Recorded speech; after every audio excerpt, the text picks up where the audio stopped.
मुल्तान दूसरा टेस्ट जीत होगी या हार। फिलहाल तो भाई साहब टीम पाकिस्तान अपने ही स्पिन के बिछाए हुए जाल में मुश्किलात का शिकार। अस्सलाम वालेकुम गाइस, आइजन स्पोर्ट्स में खुशामदीद। होम में कंसेक्टिव 3 टेस्ट मैचेस में जीत, जिसने स्पिनर्स की एप्रिसिएशन के साथ साथ बैटर्स की कारकर्दगी पे भी बहुत सारे सवाल जो है वो उठा दिए। फर्स्ट ऑफ ऑल तो यार जो लोग पाकिस्तानी बैटर्स की ऐसी कारकर्दगी की वजह इन कंडीशंस को ठहरा रहे हैं, उनसे ये पूछना चाहूंगा कि भाई कौन सी ऐसी कंडीशंस होनी चाहिए जहां पे पाकिस्तानी बैटर्स जो है वो डोमिनेट कर सकें और हम कोई टेस्ट मैच जीत लें। क्योंकि बाहर सीना कंट्रीज में अगर देखा जाए तो साउथ अफ्रीका में पाकिस्तान जो है वो अभी लास्ट रिसेंट टेस्ट सीरीज 2-0 से हारा है।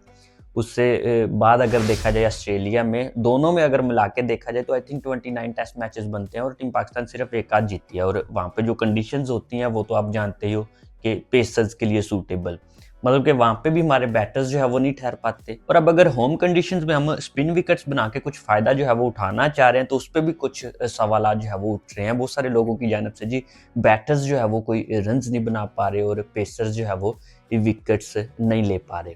फर्स्ट ऑफ ऑल तो बियांगा पाकिस्तानी भाई हमें इंडिविजुअल परफॉर्मेंस को एक साइड पे रख के टीम के रिजल्ट्स को देखना चाहिए। अगर तो टीम पाकिस्तान जीत रही है तो हमें वही ठीक है, और भाई टीम की जीती हमें पहले, ना कि किसी की इंडिविजुअल परफॉर्मेंस। और बहुत सारे लोगों को तकलीफ साजिद और नुमान की भी हो रही है कि भाई सिर्फ टेस्ट मैच में वही दो दिखाई दे रहे हैं, उसके अलावा कोई नहीं। भाई साहब स्पिन विकेट्स हमने बनाई हैं जीतने के लिए, और हर कंट्री को अगर देखा जाए तो अपनी कंडीशंस का फायदा उठाते हैं, जो उनके लिए सूटेबल है वही सेट करते हैं। और रही बात साजिद और नुमान की, अगर वो ऐसा परफॉर्म करें जिससे टीम पाकिस्तान जीत रही है तो आई थिंक किसी को तकलीफ नहीं होनी चाहिए। अलबत्ता जहाँ पे आपको अपने बैटर्स पे जो है वो तनकीद करनी चाहिए, आप उन्हें जो है वो डिफेंड कर रहे हो जी, ऐसी कंडीशंस ऐसी स्पिन विकेट्स जो है वो बना दिए हैं कि बैटर्स बिल्कुल ही नाकाम है। नो डाउट विकेट्स को अगर देखा जाए तो बहुत मुश्किल है, बट भाई जैसे मैंने स्टार्ट में बोला कि बाहर अगर आप चले जाते हो तो पेसर्स के सामने तब भी आपके बैटर्स जो है वो नहीं टिक पाते, और अपनी कंडीशन में अगर आप खेल रहे हो तो भी आप जो है वो 2-250 नहीं कर पा रहे। आई थिंक 2-250 ही अगर आप किए जाओ अपनी बैटिंग की बदौलत, तो जिस तरह की बॉलिंग जो है वो कर रहे हैं साजिद और नुमान, और जिस तरह से कंडीशन जो है वो स्पिनर्स को सूटेबल है, तो आई थिंक आप इजीली जीत सकते हो। बट वहाँ पे भी वेस्ट इंडीज जैसी टीम अगर 163 बना रही है तो आप 154 पे ऑल आउट हो रहे हो। दूसरी इनिंग में अगर देखा जाए तो नो डाउट उन्होंने अच्छी बैटिंग की है, 250 प्लस का जो है वो टारगेट है जहाँ पे सेट किया है, और अभी टीम पाकिस्तान चेज कर रही है 75 पे। आई थिंक 4 विकेट्स जो है वो गिर चुकी हैं अब, और अभी 178 रन जो है वो बाकी हैं और 5 विकेट्स जो है वो बाकी हैं। तो मुझे तो नहीं लग रहा कि किसी तरह से भी ये रिजल्ट जो है वो पाकिस्तान के हिस्से हक में आएगा, क्योंकि माशाल्लाह से हमारे बैटर्स जिस तरह की बैटिंग कर रहे हैं उससे लग तो नहीं रहा कि हम जो है वो जीतना चाह रहे हैं।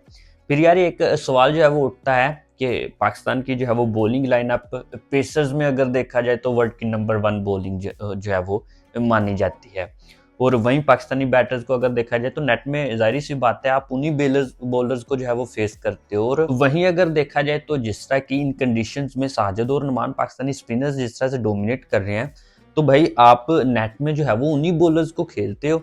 तो आई थिंक वेस्ट इंडीज के जो बॉलर अभी आप फेस कर रहे हो तो उनसे तो मुश्किल मुझे नहीं लगता कि कोई भी होगा। तो फिर भी आपकी हालत अगर देखा जाए तो वेस्ट इंडियन से भी जो है वो बुरी बनी हुई है। नॉर्थ टीम पाकिस्तान इंग्लैंड के अगेंस्ट टेस्ट सीरीज जो है वो होम में जीता है, बट यार फिर से मैं दोहराऊंगा, उसमें अगर देखा जाए तो सिर्फ और सिर्फ पाकिस्तानी स्पिनर्स का जो है वो कमाल था। और दूसरी तरफ अगर देखा जाए तो इंग्लैंड के पास कोई ऐसा आउटस्टैंडिंग या कोई ऐसा गुजारे टाइप भी स्पिनर नहीं था। अगर एक दो होते तो शायद वहां पे भी जो है वो हमारे बैटर्स की बदौलत रिजल्ट कुछ और होता। यहाँ पे अगर देखा जाए तो वेस्ट इंडियन के पास मैंने तो वो नाम भी पहले नहीं सुने जो है वो स्पिनर्स बॉलिंग कर रहे हैं, और हमारी बैटिंग का ये हाल है। तो आई थिंक भाई साहब जो लोग हमारी बैटिंग को ऐसी कारकर्दगी पे जो है वो डिफेंड कर रहे हैं कि कंडीशंस बड़ी मुश्किल हैं, बड़ी टफ हैं, हमारे बैटर्स जो है वो यहाँ पे इसलिए परफॉर्म नहीं कर रहे, तो उनको मुझे नहीं लगता कि बैटर्स को इस तरह से सपोर्ट करनी चाहिए। अगर आप अपने घर में ही जो है वो कुछ नहीं कर सकते, नो डाउट मैं ये नहीं बोल रहा कि भाई आप हंड्रेड्स मारो, बाबर जो है वो 100 करे या कि कोई शान 100 करे, कोई और नाम भी आप बोल सकते हो, बट कुछ ना कुछ तो यार कोई आटा दलिया, जैसा कि मैंने बोला 200 या 250 ही अगर आप करते जाओ हर इनिंग में, तो मुझे नहीं लगता कि जिस तरह की नुमान और साजिद बॉलिंग कर रहे हैं कोई टीम आपके सामने टिक पाए। बट अगर देखा जाए तो अगली टीम जो है वो 150 करती है तो आप 110 पे जो है वो ऑल आउट हो जाते हो। तो अगर ये कंडीशंस आपको सूटेबल हैं, आपको जो है वो फायदा दे रही हैं, तो नेक्स्ट भाई अगर जो टीम आपको फेस करनी आएगी वो भी अगर एक दो अच्छे स्पिनर्स के साथ आएगी तो जाहिर सी बात है रिजल्ट कुछ और होगा। तो भाई यहाँ पे स्पिन विकेट्स का बहाना नहीं चलेगा, आपके बैटर्स को भी कुछ करना पड़ेगा। लास्ट सीरीज अगर देखा जाए तो टीम इंडिया अपने घर में न्यूजीलैंड के अगेंस्ट हारी है, तो उसकी रीजन भी यही थी कि इंडियन बैटर्स जो है वो कुछ नहीं कर पाए। अदरवाइज 2011 के बाद से अगर देखा जाए तो जिस तरह से इंडियन टीम अपने घर में डोमिनेट कर रही है, कोई सीरीज भी नहीं हारे वो। तो वो अगर देखा जाए तो कंडीशंस सिर्फ और स्पिनर्स को ही सूटेबल थी, उसकी बदौलत जो है वो टीम इंडिया जीतती आ रही है। अगर एक सीरीज में उनकी बैटिंग ने कुछ नहीं किया तो वो सीरीज भी हार गए। तो भाई मतलब ये कि अगर आपको घर में जीतना है तो कंडीशंस यही रखनी होगी और आपके बैटर्स को कुछ करना पड़ेगा। बाकी यार लास्ट में फिर से मैं बोलूंगा कि नो डाउट यार विकेट्स इस वक्त जिस तरह की है, जिस तरह की कंडीशंस हैं, बैटर्स के लिए बहुत ज़्यादा डिफिकल्ट और चैलेंजिंग है। ये नहीं हो सकता कि आप ऑपोजिट टीम को जो है वो 100 पे 150 पे ऑल आउट कर दो और उसी विकेट पे आप ये चाहो कि हमारे बैटर्स जो है वो 300 400 करें। नो डाउट जैसी कंडीशंस ऑपोजिट टीम के लिए वैसे ही आपके बैटर्स के लिए। मैं बिल्कुल ऐसा नहीं बोल रहा, बट अगर आपको अपनी कंडीशंस में जीतना है तो भाई कुछ ना कुछ तो आटा दलिया करना ही पड़ेगा।